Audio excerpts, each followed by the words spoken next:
Hey, good morning. Happy Monday. Happy Metric Monday. It's the 5 a.m. Mester Scrum Show. I'm Greg Mester, Scrum Master and Agile Coach. And today, I kind of want to do a restart on the metrics. I've been a while since we've done some metrics. I've really been thinking about metrics lately. Been doing a lot of my, if you watch it, 67-day challenges, and I track all that in my spreadsheet.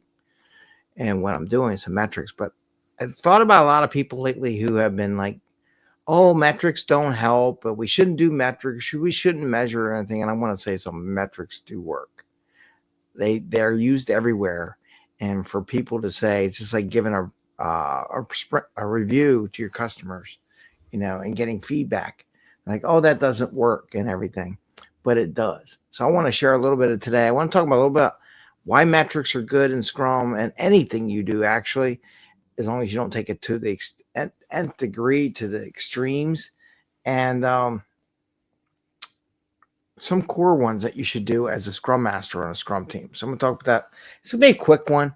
I got a daily Scrum up next, and then I got to do an interview for a show, and I got a bunch of other things that I got to get done today before I do a retro later in the day and a sprint review. So my day's full.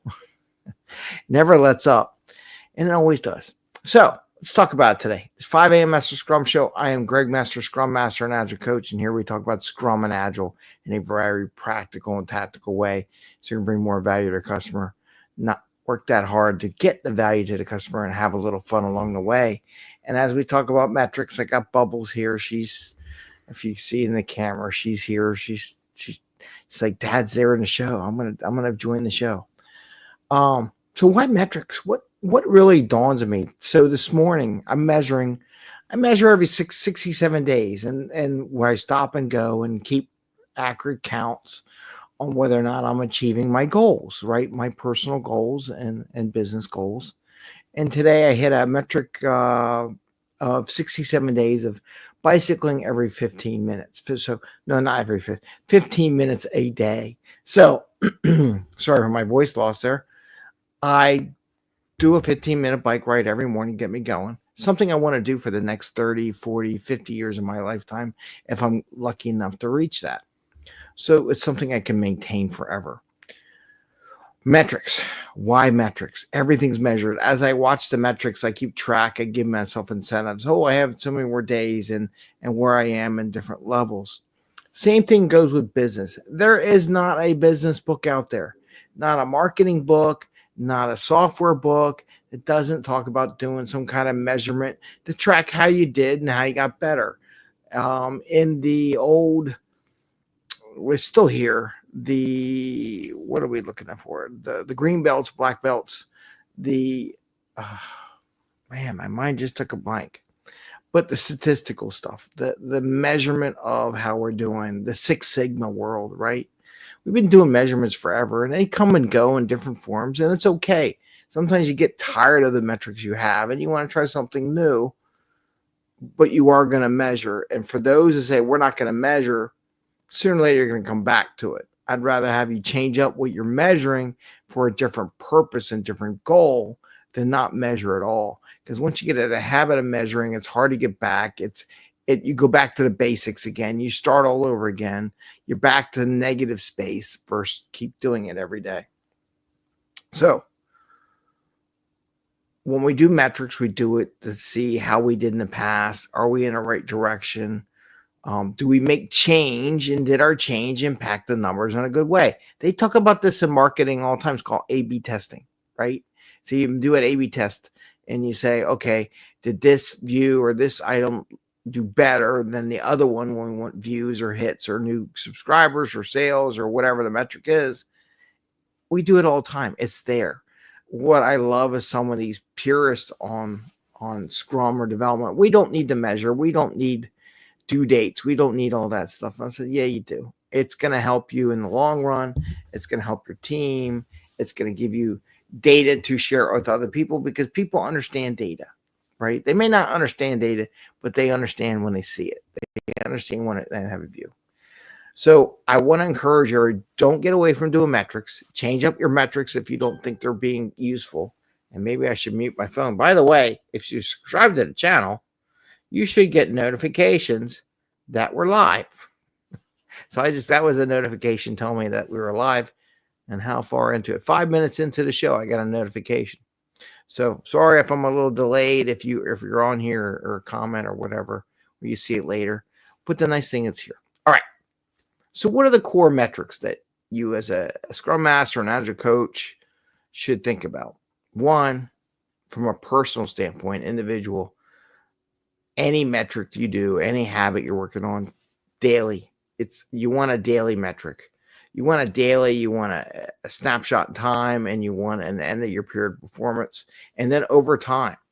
So in Scrum, velocity is not a metric in the book. It's not part of the Scrum guide. There's nothing that really talks about measuring velocity. People add that on as a way to look at it. In the old days, we used to measure lines of code, which I always thought was a nut job of an idea. Why did I think that? Because I had no idea how many lines of code someone was going to write to create the work they're going to do.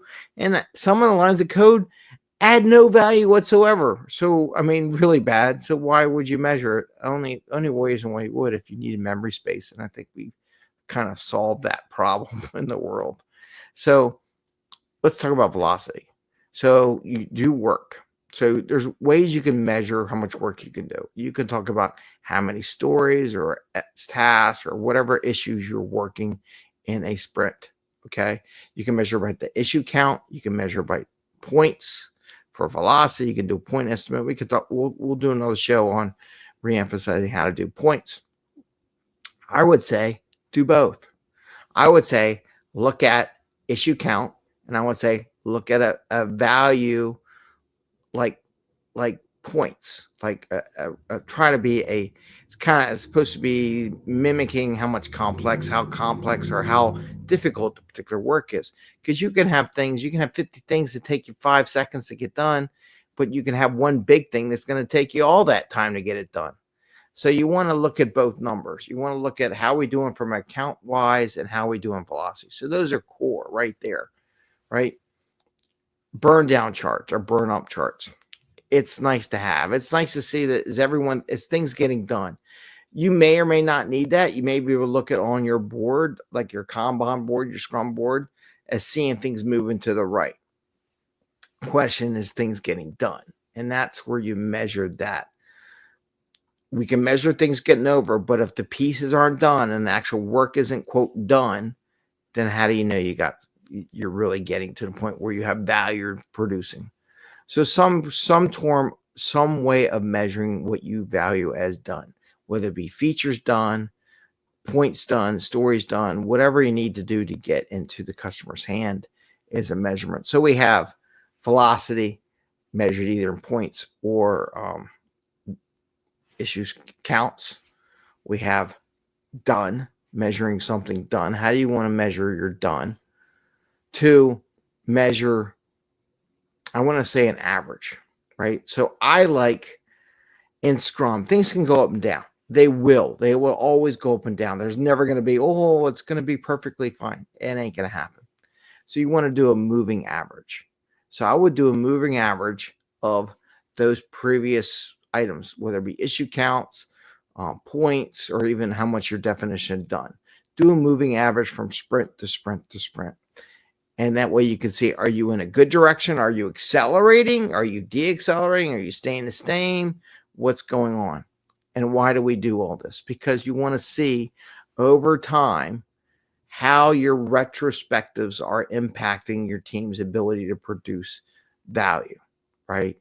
Is the thing you change in retrospect moving it up, staying the same, going down? That is the other core metric that you should have. So you should have a moving average. You should have a measurement of done, measurement of issues completed, right? One of the things in Kanban is they talk about SLAs, time to get things finished. And that's a good one to have too. If that's your goal and your idea is to get the quickest return, now my question is how many bugs? So this is one of the things you need to look at too. You need to look at how many bugs are getting generated compared to the work getting done. If your work is generating more bug issues than work getting done, that's a measurement. You want to have that ratio. So that's the other one. You want to look at quality. Everybody wants to do speed, but is your speed hitting your quality or number of issues you're finding? Now, sometimes you find new ways to find issues, therefore you find more issues, but that's one of the other things. And the last one I want to give you, let me think about this for a second. So you got velocity, which could be measured in issues counts or points or whatever your system is. You have done, like how much stuff you get done into the customer's hands, right? You have a moving average, right? You want to do the moving average to compare retrospective or compare and process improvement, see if it's getting better or worse, or things are trending down. And then you got to alert your team as a Scrum Master, hey, things are trending down. Don't be a micromanager on that, and we'll talk about that another day. The other one is throughput, how fast things are getting through, but you balance the throughput in with the measurement of bugs to work completed.